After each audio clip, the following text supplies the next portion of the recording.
오늘 주시는 말씀은 사무엘상 11장 12절에서 15절 말씀입니다. 백성이 사무엘에게 이르되 사울이 어찌 우리를 다스리겠느냐 한 자가 누구니까 그들을 끌어내소서 우리가 죽이겠나이다. 사울이 이르되 이날에는 사람을 죽이지 못하리니 여호와께서 오늘 이스라엘 중에 구원을 베푸셨음이니라. 사무엘이 백성에게 이르되 오라 우리가 길갈로 가서 나라를 새롭게 하자. 모든 백성이 길갈로 가서 거기서 여호와 앞에서 사울을 왕으로 삼고 길갈에서 여호와 앞에 화목제를 드리고 사울과 이스라엘 모든 사람이 거기서 크게 기뻐하니라. 아멘. 기독교인이 운영하는 사무실이나 우리 식당 등을 가보면은 이 구절의 성구가 기록된 액자가 걸려 있는 것을 보게 됩니다. 욥기 8장 7절의 말씀이죠. 내 시작은 미약했으나 내 나중은 심히 장대하리라. 많은 사람들이 좋아하는 말씀이고 또한 자신이 경영하는 사업이 이렇게 되었으면 좋겠다는 바람도 들어 있습니다. 그런 점에서 저는 찬송 487장의 가사도 좋아합니다. 어두움 후에 빛이 오며 바람 분 후에 잔잔하고 소나기 후에 햇빛 나며 수고한 후에 쉼이 있네. 우리 2절에서는 연약함 후에 강건하며 애통한 후에 위로받고 눈물 난 후에 웃음 있고 씨 뿌린 후에 주수하네. 이렇게 4절까지 이어지는 찬송이 우리 세상 만사 처음에는 어렵고 힘들지만 나중에는 기쁨과 평안이 오는 방향으로 진행되기를 바라는 가사입니다. 사람의 일생이 이렇게 진행되면 얼마나 좋을까요? 그러나 전도서의 말씀처럼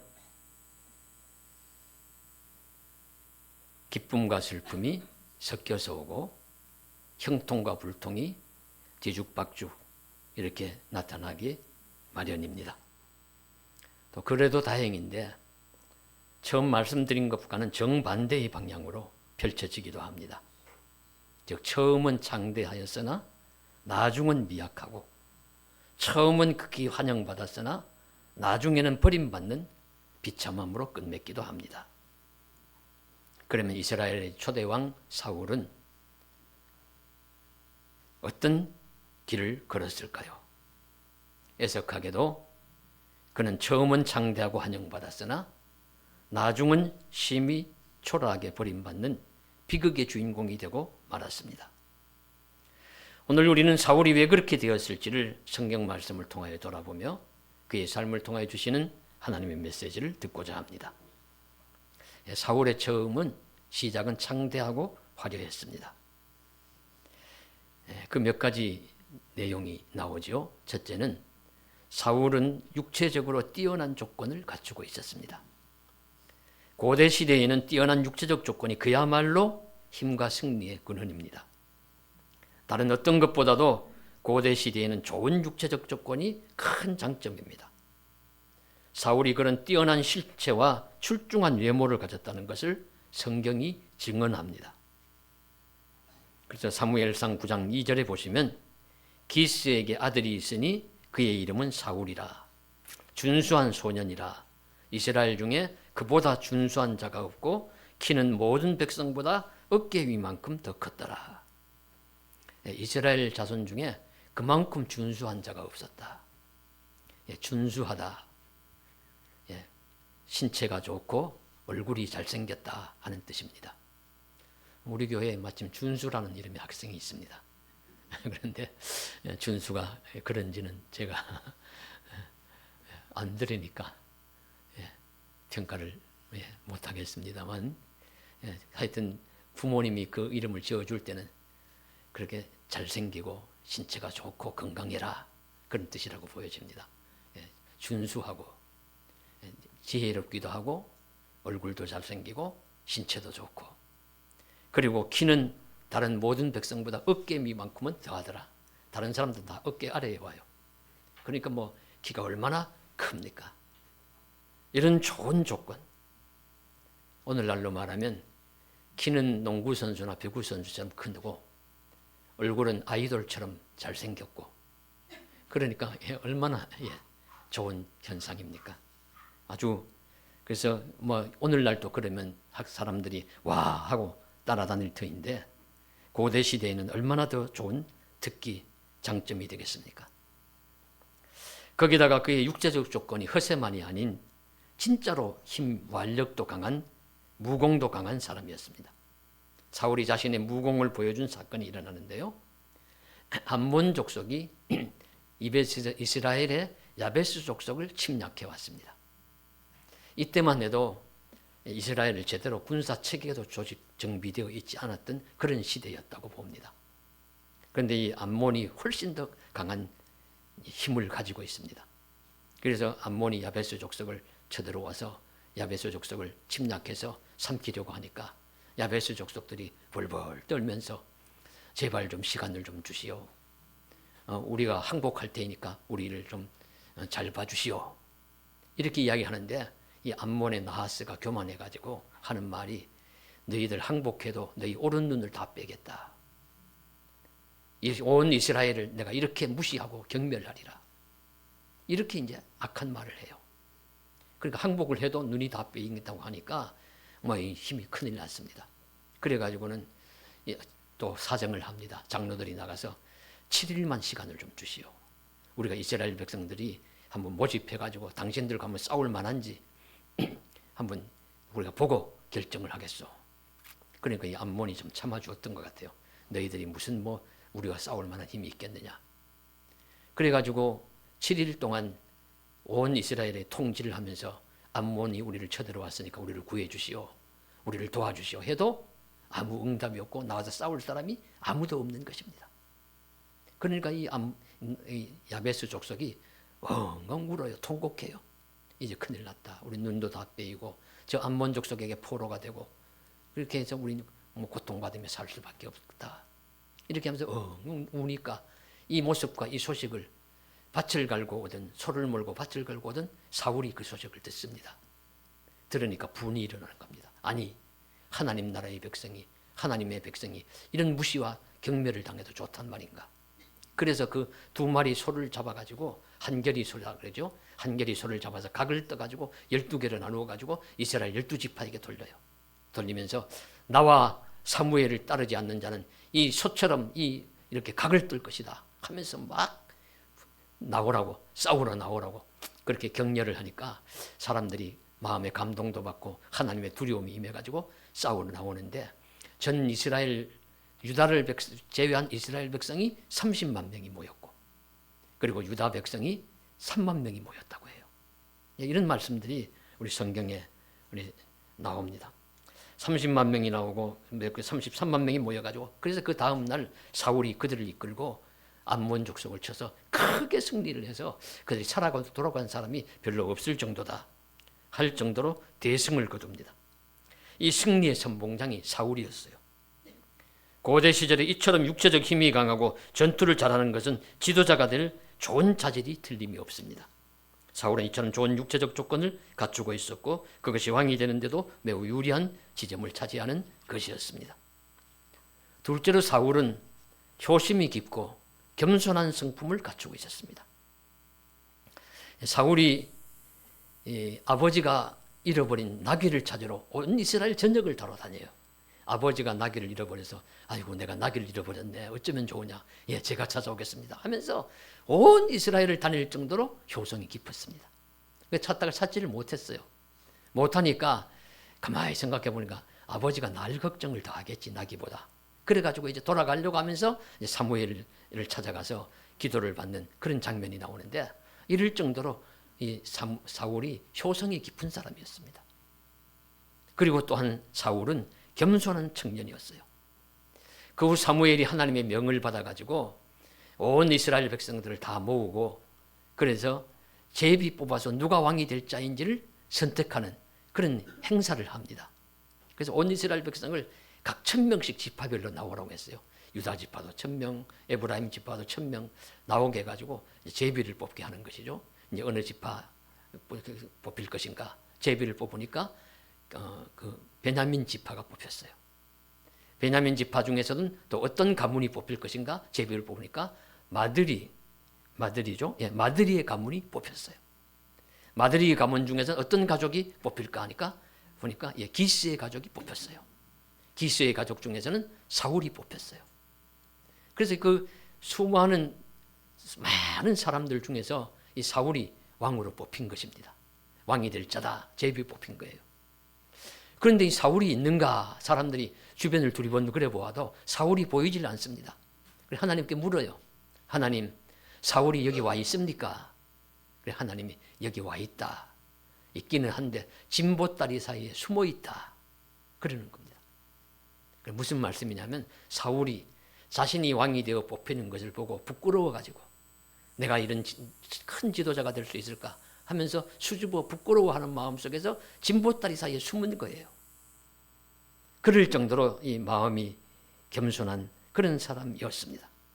그래서 성경 말씀의 사무엘상 10장 23절에 특출한 신체 조건을 또 한 번 강조하면서 여기서 그 키는 다른 사람들보다 어깨 위는 더하더라 하는 말씀을 또 한 번 합니다. 사무엘 또 백성 중에서 그와 비교할 사람이 없다고 하면서 만족하고 백성들이 만세를 부르며 환호했다는 것입니다. 사울은 자신이 왕이 될 사람으로 제비 뽑히니 지도자가 된다는 것이 부끄러워 그 덩치가 큰 사람이 진보다리 사이에 숨을 정도로 겸손한 사람이었습니다. 잠언서에서 겸손은 존귀의 길잡이니라. 잠언 15장 33절에서 말씀하시는 것처럼 겸손 역시 왕이 될 좋은 자질이 틀림이 없습니다. 이렇게 사울은 특별한 신체 조건과 육체적 힘이 있고 거기다가 효성과 겸손이라는 성품으로 무장한 사람으로서 왕이 될 합당한 인물로 보입니다. 거기다가 제비 뽑아서 왕으로도 뽑혔습니다. 거기에다 실제 전쟁을 하여서도 암몬 족속에게서 위기에 처한 야베스 백성과 이스라엘을 구원하였습니다. 이런 과정을 통해서 이 사울이 초대왕 이스라엘의 제1대 왕이 되는 장면이 오늘 읽으신 말씀이에요. 그래서 이 사울이 왕이 되는 이제 길갈에서 온 백성이 모인 가운데 기름 부음을 받고 왕이 되는 장면인데 이때도 이제 한 사건이 일어나요. 뭐냐 하면은 이 사울이 왕이 제부를 뽑혔을 때 이 행구 사이, 진보다리 사이 숨은 것을 비방하던 사람들이 있었습니다. 아이고 저런 자가 어떻게 왕이 돼? 우리의 왕이 될 거야 하면서 비방하는 자들이 비방하는 소리를 들었던 사람들이 이날 또 문제를 삼는 거예요. 이 사울을 왕을 삼으려고 하는데 그때 비방했던 그런 사람들 우리 붙들어다가 죽여버리자. 소위 말하면 좋은 날에 죄를 뿌리는 것이죠.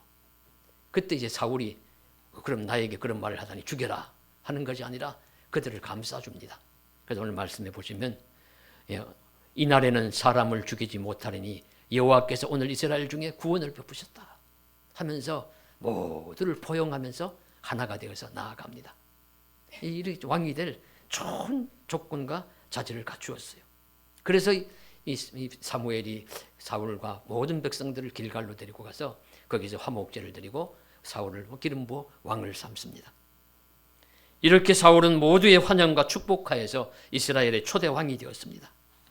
초대 왕, 1대 왕은 그야말로 명예로운 것입니다. 영광스러운 자리입니다. 최고는 바뀌지만 최초는 영원하다 라는 말이 있듯이 최초라는 존재, 제1대라는 존재 자체가 권위가 있고 영광스럽습니다. 우리 역사에서도 고려의 많은 왕들 다 기억 못해도 태조 왕건은 기억하실 것입니다. 조선의 왕들이 27명이라고 하는데 그 왕들 다 기억 못해도 태조 이성계는 저와 여러분께서 기억하실 거예요. 이렇게 첫째는 기억하고 그 명예를 기려줍니다. 우리나라에 선교사님들이 많이 들어왔죠. 많은 선교사님들 와서 정말 순교하기도 하고 좋은 일들도 많이 했습니다. 우리 민족이 이렇게 된 데에는 선교사들의 헌신과 공로가 많이 큽니다. 그래서 우리나라에서 선교사님들이 돌아가셔가지고 절두산 옆에 있는 우리 그 양화진에 가면은 선교사 순교자 묘지에 가면은 100구가 넘는 그 무덤이 있어요. 그렇게 많은 선교사님들이 훌륭한 일들 많이 하고 계시는데 우리가 그래서 선교사님들 다 기억 못합니다. 그러나 우리가 잊지 않고 기억하는 사람들은 먼저 도는 사람들이에요. 예, 언더우드, 아펜셀러 이는 다 기억하잖아요. 왜냐하면 먼저 들었기 때문에 그분들이 크게 더 많은 일을 해서라기보다는 귀한 일도 하셨지만은 제일 먼저 1885년 4월 5일 원래도 마침 4월 5일이 부활주일인데 그때도 부활주일이 4월 5일이었다고 해요. 그때 둘이 우리 누가 먼저 내릴까? 같은 배를 타고 들어와서 그렇게 하다가 우리 같이 내리자. 동시에 내리자고 해서 내렸다고 하고요. 우리 장로교에서는 우리 장로교 언더우드 선교사가 먼저 들어왔다는 것을 강조하기 위해서 아이고 그래도 언더우드 선교사님이 먼저 발 디뎠을 거야. 왜냐하면 아펜셀러 선교사는 그 부인이 몸이 아팠거든. 부축해가지고 내려오다 보니 늦었을 거야. 이렇게 하면서 먼저 온 것을 강조하기도 하는데 하여튼 공식적으로는 두 분이 같이 발을 디딘 것으로 인정을 합니다. 예, 처음 선교사, 처음 순교자 스데반, 처음 선교한 사람, 무엇이든지 처음 이룬 사람을 그 공로를 기립니다. 왕이라면 더구나 제1대 왕이 얼마나 그러니까 명예로운 자리입니까? 그래서 이 사울은 영광스럽고 명예로운 이스라엘 왕으로서 출발하였으니까 영광스럽고 창대한 출발을 한 것이에요. 그런데 문제는 왕이 된 이후였습니다. 그런 이스라엘 초대왕 사울은 애석하게도 하나님께 버림받고 실패한 왕으로서 이름을 남기는 비운의 주인공이 되고 말았습니다. 처음은 화려하고 창대했으나 나중은 심히 미약하고 비참하였습니다. 그의 마지막은 블레셋과의 길보아산 전투에서 참패를 당하여 세 아들과 함께 죽고 맙니다. 그가 그토록 지키려던 왕위는 아들 후손들에게 대대손 전해지지 못하고 결국 유다 지파 다윗에게로 넘어가고 맙니다. 어떻게 그 좋은 자질을 갖추고 출발이 그토록 좋았던 사울이 이런 결과를 낳습니까? 그런 비극의 주인공이 되고 말았을까요? 그 이유를 성경은 크게 두 가지로 말씀하시고 있습니다. 이것을 우리는 유심히 보아야 합니다. 사울의 실패의 첫째 원인은 하나님께 버림받았기 때문입니다. 버림받은 이유는 하나님의 말씀에 불순종하였기 때문입니다. 사울은 하나님의 말씀에 불순종함으로써 하나님께 버림받음으로써 실패한 왕이 되었어요. 우리는 이 사실을 유심히 보아야 합니다. 그러면 언제 사울이 불순종했을까? 크게 성경은 두 가지 사건을 말씀하시는데요. 하나는 블레셋과의 전쟁에서 그 앞서서 드려야 할 제사를 제사장이 아닌 자신이 대행한 것입니다. 블레셋은 해변에 사는 무리라는 뜻으로 가나안 땅에 지중 해변 가까이 있는 도시에 살고 있던 민족들인데 오늘날 팔레스타인을 의미합니다. 블레셋이란 말이 팔레스타인이란 말이에요. 블레셋, 팔레스타인. 예. 그때부터 싸우던 것이 지금까지 싸웁니다. 대립의 역사가, 전쟁의 역사가 깁니다. 그래서 이 블레셋과의 이 전투를 벌이려고 하는데 힘이 너무 약한 거예요. 사울이 왕이 되었지만 군인들을 모으니까 3,000명 정도가 모였습니다. 그런데 사무엘상 13장 5절에 보시면 블레셋의 군대는 어떠냐?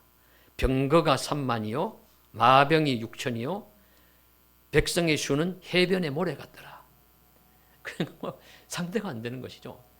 3,000명도 제대로 무기조차 없는데 그런데 이 상대는 병거가 3만이라 그랬죠. 오늘날로 같으면 전차가 3만 대고 마병이 6,000대 그 말을 타고 움직이는 그런 군사들만 6,000이고 일반 병사들은 해변의 모래알 같더라. 상대가 안 되는데 그래도 이 사울은 왕으로서 책임감을 가지고 나라를 지켜야 할 책임이 있습니다. 그래서 나라의 군대를 모아가지고 대적을 하려고 하는데 전쟁은 여호와께 속한 것이라 하나님께 제사를 드리고 하나님께 부탁하면서 전쟁을 하려고 지금 제사를 하나님께 먼저 드리고 부탁하고 제사를 하려고 하는데 제사장인 사무엘이 오질 않는 겁니다. 기다려도 오질 않아요. 그래서 조금 더 기다려야 되는데 참지 못했습니다. 예, 재물 가져와. 내가 드리고 말지. 그래서 양과 소와 염소, 비둘기 등을 가지고 와서 자기가 제물을 하나님 앞에 번제와 화목제를 드립니다. 이 일이 하나님의 눈밖에 나는 거예요. 사무엘이 들어와서 사울에게 그 불순종에 대해서 책망을 합니다. 사무엘이 사울에게 이르되 왕이 망령되이 행하였도다. 왕이 하나님 여호와께서 왕에게 내리신 명령을 지키지 아니하였도다. 그리하였더라면 여호와께서 이스라엘을 위해 왕의 나라를 영원히 세우셨을 것이거늘 지금은 왕의 나라가 길지 못할 것이라. 여호와께서 왕에게 명령하신 바를 왕이 지키지 아니하였으므로 여호와께서 그의 마음에 맞는 사람을 구하여 그를 그의 백성의 지도자로 삼으셨느니라. 사무엘상 13장 13절 14절 말씀에서 이렇게 가르쳐 주시고 있습니다.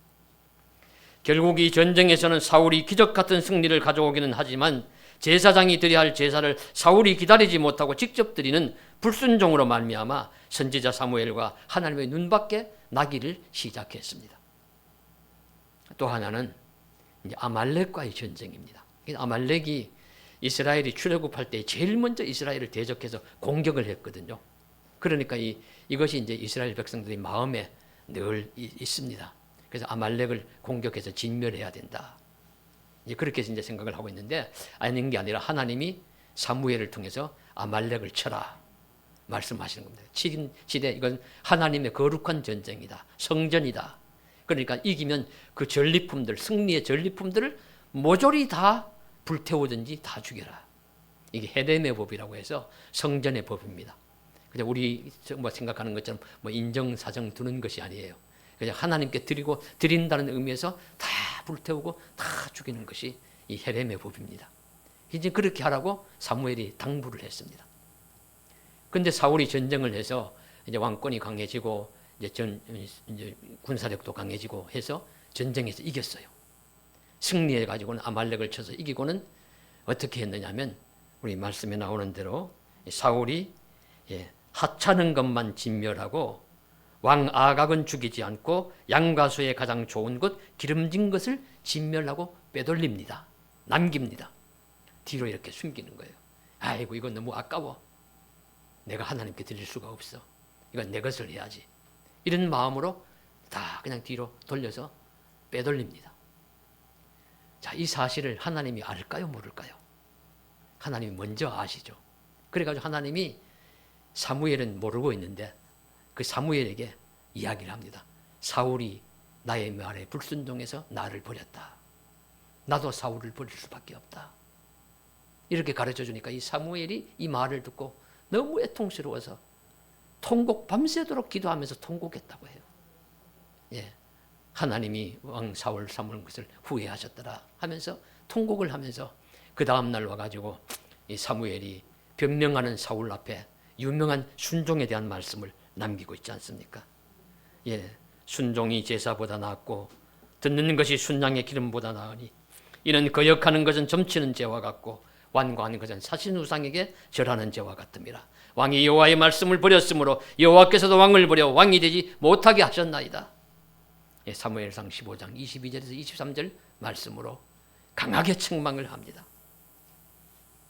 저는 이 부분을 읽고 묵상을 하는데 눈물이 픽 돌았어요.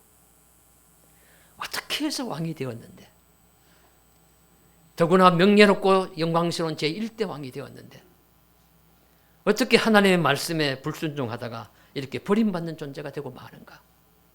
너무 안타까워서 너무 애통스러워서 감정이입이 되어서 눈에 눈물이 핑 돌아요. 이럴 수도 있구나. 예배하시는 성도 여러분, 그러나 불순종의 문제는 비단 사울의 이야기만은 아닐 것입니다. 저와 우리들의 이야기가 아닐까요? 얼마나 우리가 불순종하는지를 헤아려 보십시오. 우리도 틈만 나면 불순종합니다. 하나님의 뜻보다 내 생각을 앞세워 불순종할 때가 많습니다. 하나님의 말씀이라는 기준보다 내 욕심이 앞서서 하나님의 말씀을 무시하고 외면하기도 합니다. 때로 내가 지키기 쉬운 말씀만, 내 마음에 드는 말씀만 골라서 지키고 다른 말씀은 중요해도 외면합니다. 불순종합니다. 순종은 또 즉시 순종해야 순종인데 나중에 하지 미루다가 결국 순종하지 못하는 경우도 많습니다. 우리는 순종하면 복을 받고 승리하지만 불순종하면 저주를 받고 실패하는 인생이 된다는 것을 기억해야 합니다. 그래서 믿음의 길, 순종의 길 잘 걸어갈 수 있기를 주님의 이름으로 간절히 소망합니다. 둘째로 사울의 실패는 교만과 열등감으로 인하여 자기를 스스로 고립시키고 백성들에게도 결국에 버림받는 것입니다. 사울의 비극은 첫 번째는 불순종이죠. 불순종에서 하나님께 버림받는 것이고요. 둘째는 그 불순종의 원인 이유라고도 할 수 있는데 그 배후에 있는 교만과 열등감으로 인해서 자기 스스로를 고립시키면서 백성들에게도 버림받는 거예요. 말씀드린 대로 사울은 처음에 겸손했다고 말씀드렸습니다. 그런데 사람이 변했습니다. 왕이 된 다음에 교만해졌습니다. 왕이 된 후에 그는 변해서 자기보다 뛰어난 사람, 자기보다 인기 있는 사람을 용납하지 못하는 교만한 사람이 되었습니다. 즉 사울은 골리앗 사건으로 혜성처럼 등장한 어린 다윗을 견디지 못하는 거예요. 다윗이 자기의 신하고 자기의 사위도 만들었고 하면 다윗이 잘 되고 그 빛을 받아서 자기도 이렇게 높아갈 수 있는데 이 다윗은 만만이요 사울은 천천히라 백성들이 그렇게 놀이를 하니까 이 사울이 너무 화가 난 거예요. 아니 나보다 이 다윗을 뛰어난다고 백성들이 칭송을 하다니 이 나라에 내가 제일 높은데 내가 제일 귀한 자인데 나를 무시하다니 이렇게 하면서 이 사울이 교만한 마음이 와서 자기를 주체하지 못하고 분노하고 다윗을 시기하고 모략하고 어떻게 하든지 해하려고 몸부림을 칩니다. 다윗의 뛰어난 용맹에 대한 사람들의 환호를 용납하지 못하는 것입니다. 다윗 같은 용사를 잘 사용하면 자신의 나라에 큰 이득이 될 것이지만 떠오르는 별과 같은 다윗의 인기를 시기하고 다윗을 환호하는 민심을 용납하지 못하는 것입니다. 사울의 극도의 질투심과 자기보다 뛰어난 존재가 있어서는 안 된다는 교만심이 어우러져서 심한 열등감의 포로가 되었습니다. 그의 영혼은 점차 피폐해져만 갑니다. 그래서 사울은 심한 우울증을 앓았던 것 같아요. 그래서 성경에 보시면 귀신이 와서 악신이 사울을 괴롭혀서 고통스러워하는 장면이 나옵니다. 그럴 때 이 다윗에게 수금을 좀 타라, 노래를 불러라. 그래가지고 수금을 타서 좋은 음악을 들으면서 찬송을 들으면서 그의 마음이 이제 좀 가라앉고 하는 장면이 나오는데 이것은 영적으로는 귀신 들렸다고도 할 수 있지만 우리가 오늘 정신병적으로는 심한 우울증을 앓는 것이라고 볼 수 있죠. 또 그러면서 또 조울증도 앓았습니다. 그래가지고 한때는 좋을 때는 내 아들 다윗아 하면서 사랑스러워가지고 어쩌 할 줄 모르다가 그 다음에 또 금방 변해가지고는 칼을 들어가지고는 창을 들어가지고 던져가지고 다윗을 죽이려고도 하고 이렇게 극심하게 올라갔다가 내려갔다가 하는 그런 마음이 나타납니다. 극도의 질투심과 복수심에 사로잡힙니다. 교만과 열등감에서 나오는 경우가 있습니다.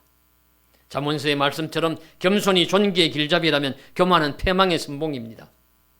결국 사울의 교만과 불필요한 열등감이 그를 하나님의 말씀과 멀어지게 하였고 그는 하나님께 버림받고 결국 길보아산 전쟁터에서 크게 패배하고 쓸쓸하게 자기의 칼 위에 스스로 엎드러짐으로 그의 파란만장한 일생이 끝이 납니다. 이를 볼 때 사람이 겸손함을 유지한다는 것, 적절한 자존감을 가진다는 것 얼마나 중요한 것인가를 우리는 인생 삶에서 깨닫습니다. 현재 영화관에서 왕과 사는 남자가 아주 열풍이 불고 있다고 해요.